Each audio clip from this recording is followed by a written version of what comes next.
Okay, so today we have a quick unboxing of the OnePlus 6, and I apologize that I don't have my tripod today because I'm actually moving or in the process of moving, and it's not here right now. So when you open up the box, of course you're presented with the phone itself, and I already cheated. I've actually had this phone out already and been using it, but this is the OnePlus 6, obviously with that massive display with the notch cut out there at the top.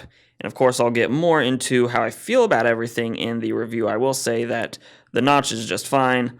Backside, I have the mirror black finish here. You have your fingerprint reader as well as your dual camera setup there. So pretty basic slab smartphone for 2018. The one thing I do like, and I'm not going to be able to get it very well at all here, is that there is a factory applied screen protector on this.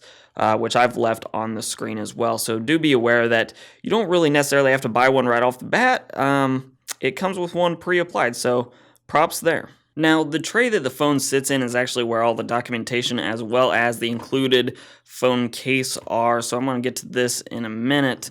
But then below the case and everything else, all the documentation, is the dash charger. Now, what's interesting here is that OnePlus has gone away from calling it dash charging. At least that hasn't really been included in their marketing, but it is still branded, the charger that is still branded as a dash charger. And then, of course, their bright red and white cable here, which again has already been out of the packaging for me, so this is sort of a recreation here. But that's what that unboxing experience looks like. So far, so good with the charger as well. And then inside the actual box for documentation, of course, you have the phone case, which actually also houses the documents here, which would be warranty information and the user manual as well. Can sort of drop that stuff out. You also get the OnePlus stickers if you want to stick those somewhere.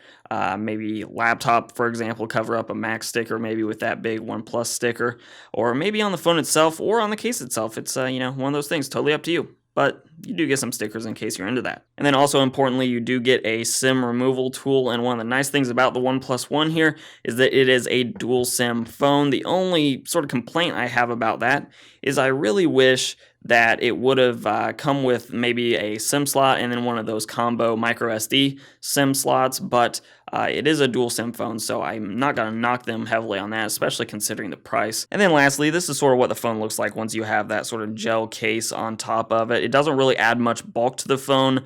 However, likewise, it also probably won't really protect the phone a whole lot from drops. It will definitely protect the body of it from nicks in your pocket, that sort of thing. But it's probably not going to protect it from a whole lot else. It does provide a little bit of a barrier between the screen. If you, for example, put it face down on phone or on a table a lot, it will pick that screen off of the table just a little bit, though I would say that's already covered with the screen protector that's on the phone. But that is a quick first look and unboxing of the OnePlus 6. I will be doing a full review on this phone, but that's going to be probably about a month away now because I really want to get a lot of time with this phone so I can really start to develop the complaints that I'll have with it. Because I find that I have this bit of a honeymoon phase after I get a new phone, so I really want to get into it and see just how well this phone actually compares to the Pixel XL, the first generation Pixel XL that it's actually replacing. So if you like this video, give it a like, share, subscribe, and comment. You can follow me on Instagram and on Twitter at Hoosier Hardware, and let me know what you think about the OnePlus 6. Is this a phone you're thinking about getting, or are you going to go with something else? And I'll let YouTube queue up a few more videos from my channel for you to watch. I'm Shane with Hoosier Hardware, and I'll see you guys in the next video.